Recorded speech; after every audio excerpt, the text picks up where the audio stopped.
Revanth Reddy Hydraa activity ఓ పక్కన అందరూ మద్దతు ఇచ్చేవాళ్ళే. అదేదో మనకి ఇదివరకు గనక ప్రత్యేక హోదా గురించి అవిశ్వాస తీర్మానం పెడితే అన్ని పార్టీలు అన్ని రాష్ట్రాలు మద్దతు ఇస్తూ ఆంధ్రాకి ఇవ్వండి అని చెప్తూ మహారాష్ట్రానికి కూడా ఇవ్వండి అన్నారు. అట్లాగే ప్రతి పార్టీ కూడా కూల్చివేతలు ఇదే హైడ్రా యాక్టివిటీ సూపర్ అని చెప్తా రెండవ పక్కన వీళ్ల పని ఎందుకు, అదెందుకు వదిలేశారు, లేకపోతే కూల్చివేతలు ఎందుకు, ఇదే మాట్లాడతారు ఎప్పుడైనా సరే.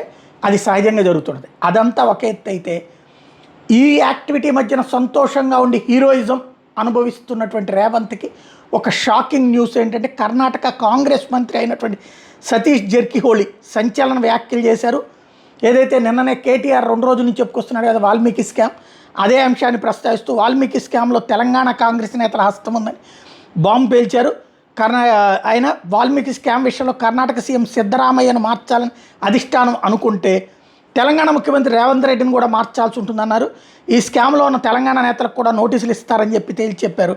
అప్పుడు రేవంత్ రెడ్డిని కూడా మార్చాల్సి వస్తుందని వెల్లడించారు కర్ణాటక కాంగ్రెస్ మంత్రి సతీష్. వాస్తవంగా ఈయన ఏదైతే డీకే శివకుమార్ వర్గం అనమాట ఇప్పుడు ఈ కొత్త కథ నడుస్తోంది.